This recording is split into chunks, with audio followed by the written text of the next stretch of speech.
ஆனா நடுவர் அவர்களே ஒரு விஷயம் பாருங்க, நம்ம மக்கள்லாம் எப்படிப்பட்ட மக்கள் தெரியுமா? இளைஞர்கள்லாம் கலரை வச்சு கலர் பூசி விளையாடுறதுக்கு நாங்க என்ன வடநாட்டுக்கார இளைஞர்களா? உயிரை வச்சு உயிரா நினைக்கிற மாட்டோட ஜல்லிக்கட்டு விளையாடுற தமிழ்நாட்டுக்கார இளைஞர்கள்னு சொல்லக்கூடிய கூட்டம்ங்க. அதுவும் ஜல்லிக்கட்டுல பாரு, யார் யாரா மாடு முட்டி குடல் செறிஞ்சு பெரியாஜபத்திரத்துல படுத்து கிடக்குறான்னு பாரு. யாரு மாட்டை வளர்த்தவனும் தப்பிச்சுக்கிடுவான், மாடை பிடிக்க போனவனும் தப்பிச்சுக்கிடுவான். யார் யாரா குத்து வாங்கினான்னு பாரு.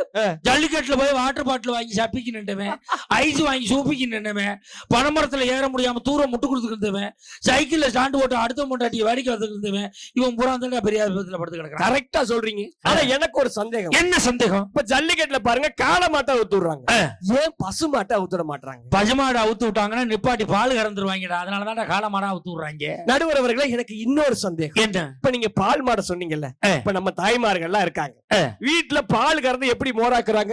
பாலை கறந்து காய வச்சு ராத்திரி எல்லாம் உரமுறை ஊத்தி தயிராக்கி அதை கடைஞ்சு மிதப்பு எடுத்து மோர் எடுக்கிறதுக்குள்ள போதும் போதும் ஆகி போயிருது இல்ல?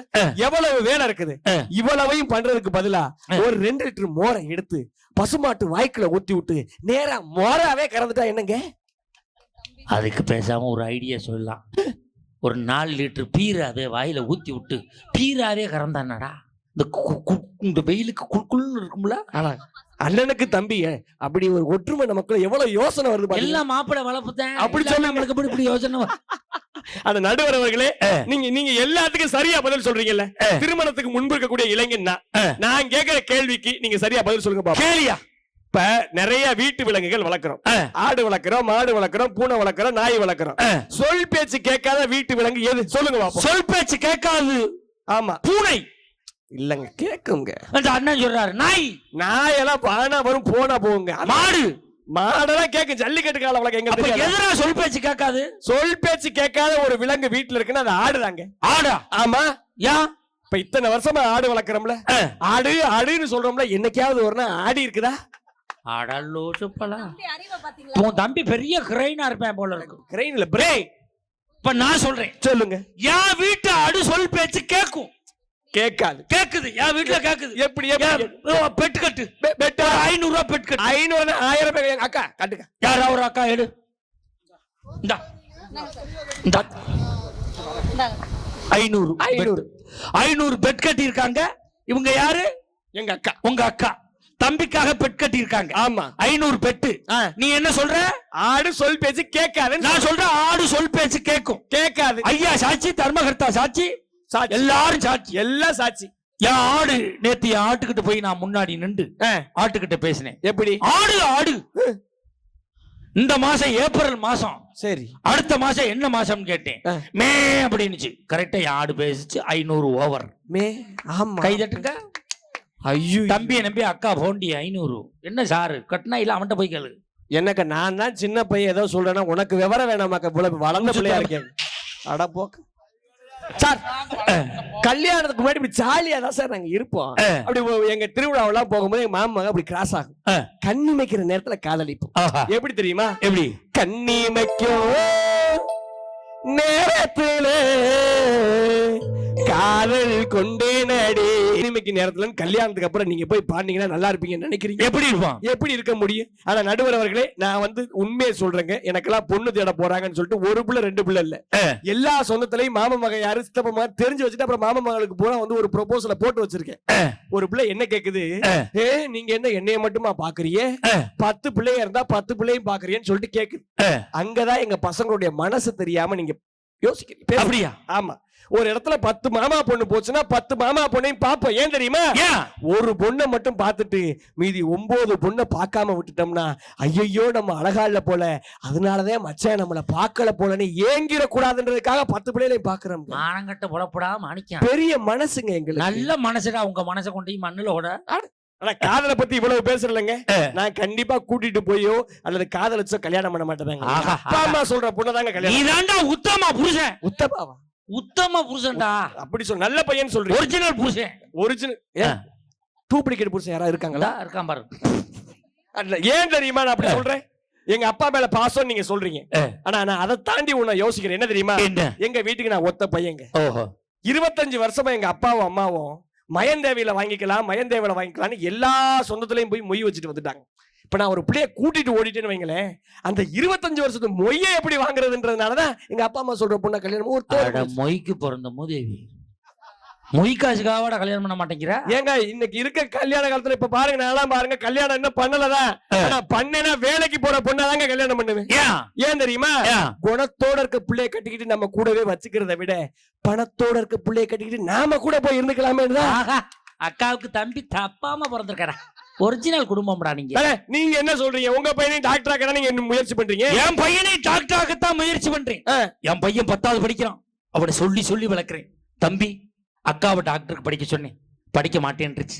நீனாவது டாக்டருக்கு படி, தாத்தா சேர்த்து வச்ச சொத்து இருக்கு, அப்பா சம்பாரிச்ச பணம் இருக்கு, எப்படியும் வந்துடும், டாக்டருக்கு படிடான்னு. இன்னைக்கு பை தூக்கிட்டு கிளம்புனேன், நிப்பாட்டினா அப்பா நீ ஆஸ்பத்திரியை கட்ட ஆரம்பின்னா. டாக்டர் ஆயிடுவியாடான்னு கேட்டேன். நான் டாக்டர் ஆகட்டினாலும் டாக்டர் பண்ண தோது பண்ணி கல்யாணம் பண்ணிடுவோம், நீ ஆஸ்பத்திரியை கட்டுங்கிற ஐயா.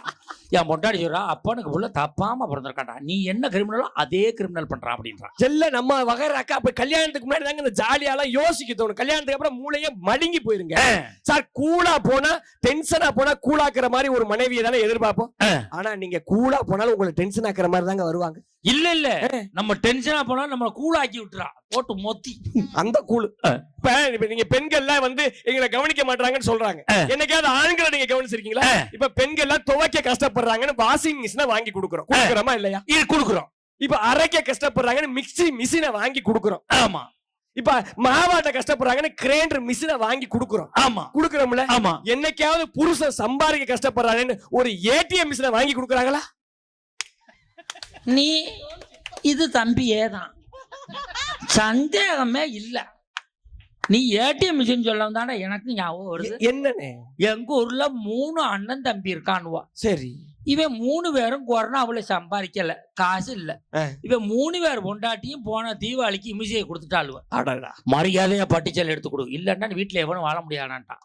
இவன் 3 பேரும் என்ன பண்ணாங்க, நைட்டு ஒரு டாடா ஏசியை வாடகைக்கு எடுத்துக்கிட்டு ஏடிஎம் மிஷினு கல்லடிச்சுட்டு வந்துருவோம்னு வாட்ச்மேனே இல்லாத ஏடிஎம்குள்ள போய் நைட்டு கட்டிங் மிஷினை வச்சு கட் பண்ணி ஏடிஎம் மிஷினை ஏத்திட்டாங்க வண்டியில. சரி. கொண்டு வந்து வீட்டுல நிப்பாட்டி இறகுகளை எழுப்பிருக்க, எந்திரிக்கடி சனியை முடிச்சு எந்திரிக்கடி, மிஷினே வந்துருச்சுன்னு சொல்லி ஊதுவத்தி சாம்பிராணிலாம் போட்டு கிளப்பி நட்ட பூரா கலட்டி பார்த்துருக்காங்க. 10 காசு பணம் இல்லை. இவளுக்கு போட்ட இமிசையில ஏடிஎம் மிஷினை வச்சு விட்டு பக்கத்துல பாஸ்புக் பிரிண்ட் போடுற மிஷின் இருக்கு, அதை பொழிச்சு கழட்டி இழுத்துட்டு வந்திருக்காங்க நைட்டோட நைட்டா. இவ்வளவு இமிசை கொடுத்தாலும் எப்படி சார்? இப்ப நீங்க ஒரு பெண்களை பத்தி நாங்க என்ன, எங்க ஆண்களை எப்படி தெரியுமா பாட்டு பாடுவாங்க, ராசாத்தி எவ்வளவு ரவுலியா பாடுறாங்க. இப்படித்தான் பாடிட்டு அன்னைக்கு மஞ்சனை பாடிட்டு உள்ள போயிருக்காரு. ராசாத்தி என்ன நினைச்சு நீ ஏன் ராணியை கைப்பிடிச்சன்னு சந்தேகத்தோட பாக்குறாங்க. ராணியவே சந்தேகப்படுறாங்களா? சந்தேகத்தோட பெண்களோட கூட பிறந்த புத்தி அப்படி சொல்லுங்க. நான் வாழ்க்கையில பட்ட அனுபவத்தை சொல்றேன். ஏன்? போன மாசம் ஒரு பட்டிமன்றம் நைட்டு முடிச்சபடியே காலம் 3 மணிக்கெல்லாம் வீட்டுக்கு போயிட்டேன். சரி.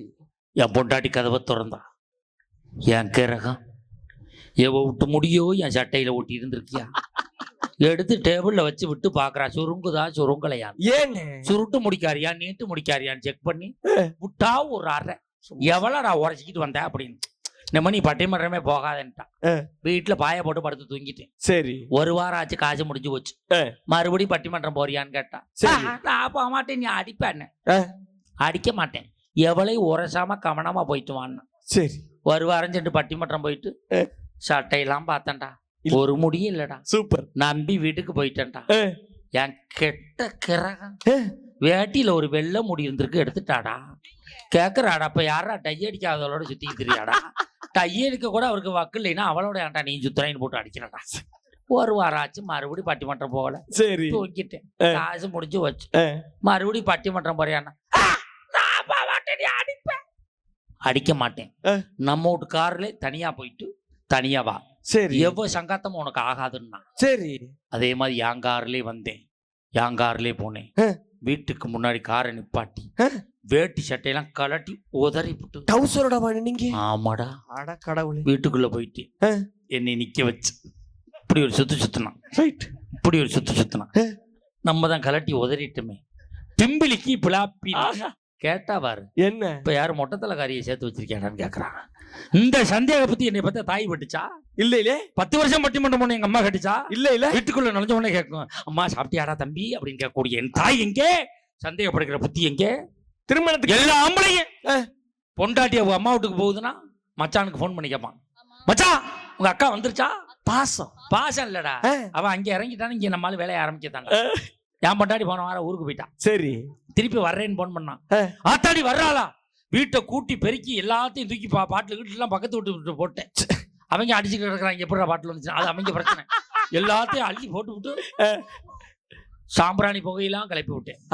வீட்டை பூரா வந்து சுத்தி பார்த்தா ஒரு எவிடன்ஸ் இல்ல. சூப்பர். நேர சமையல் கட்டுக்குள்ள போனான். வந்தவ எட்டி என் சட்டையை பிடிச்சா, சிகரெட்டு குடிச்சியா? இல்ல. டாய் சிகரெட்டு குடிச்சா? இல்ல. ஓ மேல போய் சத்தியம் தான் உங்க அம்மா சத்துச்சு, பேசாம இந்த அருக்கு சூடும் பண்ணு சத்தியம்னா. சிகரெட்டு குடிச்சியா? குடிச்சேன். எத்தனை? 3. 3 5? எப்படி 5?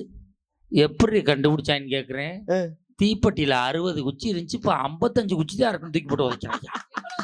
பொறுப்பு. நான் என்ன சிகரெட் குடிக்கிறது நிப்பாட்டிட்டேன், டெக்னிக்க மாத்திட்டேன். எப்படி? இப்ப கேஸ் அடுப்புல லைட்டர்ல பத்த வச்சு பேப்பர்ல பிடிச்சி சிகரெட் குடிச்சுக்கிட்டு இருக்கேன்.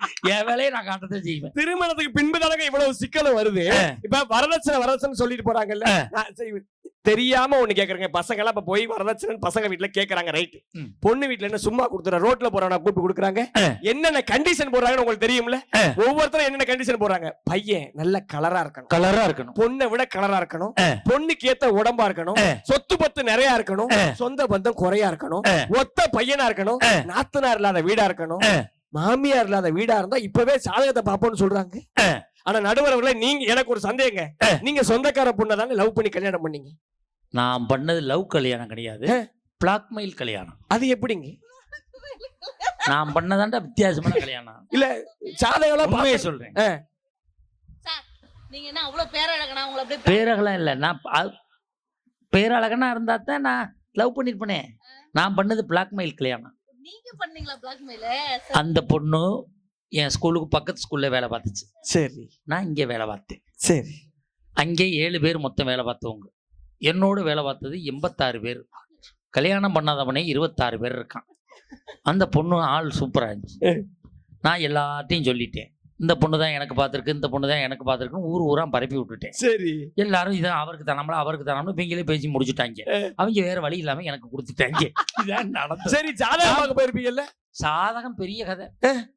அந்த புள்ள சாதகத்தை வாங்கி சரி பார்க்கலாம் பிளான் பண்ணி நானே வாங்கி போய் பார்த்தேன். சோசியக்காரன் சொன்னா இது பொருத்தமே இல்லடா அப்படின்னா. இது சரியா வராதுன்னு இன்னொரு சாதகக்காரனை பிடிச்சி 20,000 ரூபாய் முத நாளே கொடுத்துட்டு வந்து சாதகமாக்க போங்கடான்னு அவன் பார்த்துட்டு சொன்னான். 9 வருஷமா அப்படியே இருக்குன்னா முடிச்சு வச்சு கல்யாணம் ஓடிக்கிட்டு இருக்கு 25 வருஷம். ஆனா அண்ணே உங்களை மாதிரி நானும் தானே ஆசைப்பட்டேன், சொந்தக்கார பிள்ளைய ஒரு பிள்ளைய தோது பண்ணி கல்யாணம் பண்ணணும்னு. நானும் போய் ஜோசியக்காரன் கரெக்ட் பண்ணலான்னு பார்த்தேன். எனக்கு ஒரு பிரச்சனை. என்ன? அந்த பிள்ளையோட அப்பனே ஒரு ஜோசியக்காரனா. இது அண்டா சிரமங்கிறது. கவனிச்சு காதல் பண்ணணும். நான் என்ன யோசிக்கிறேன், ஜோசியக்காரனுக்கு காசு கொடுக்க வேணாம், பேசாம ஒரு ஆளை விட்டு தகடு மந்திரிச்சு வச்சுட்டா என்ன? கேரளா பக்கம் போலாம்னு ஆரம்பிச்சுட்டேன். இல்ல நமக்கு நம்ம ஊர்ல தெரிஞ்சவரே ஒருத்தர் இருக்காரு. நல்லா பட்டை அடிச்சு குங்குமம் வச்சு பச்சை துண்டு போட்டு ஒருத்தர் அப்படி சாமி அழைப்பார். யாரு? எந்த சாமிகள்? அவர் பேரே மஞ்சுநாத சுவாமிகள். சுவாமிகள் தகடு மந்திரிக்கிற வரைக்கும் ஆரம்பிச்சிட்டீங்களா? அப்ப உண்மைக்கே நடுவர்களே, இப்படி கலகலப்பா பேசக்கூடிய மனிதர்கள் யார் தெரியுமா?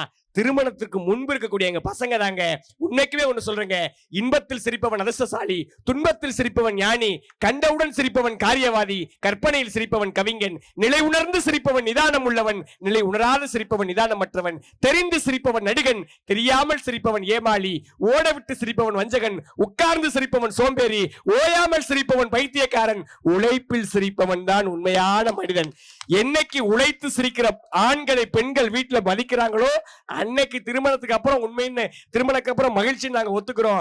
அது வரைக்கும் திருமணத்துக்கு முன்பு இருக்கக்கூடிய எங்கள் பசங்களுடைய வாழ்க்கை தான் மகிழ்ச்சி மகிழ்ச்சி மகிழ்ச்சி என்று சொல்லி நல்ல வாய்ப்பு கொடுத்த மண்ணுக்கும் மக்களுக்கும் நெஞ்சார்ந்த நன்றிகளை சொல்லி விடைபெறுகிறேன். நன்றி, வணக்கம். அருமையான இளம் பேச்சு, இளைஞருடைய பேச்சு, ஒரு சிறப்பான பேச்சு. அடுத்ததாக வரக்கூடியவர் மிகப்பெரிய பாடகி.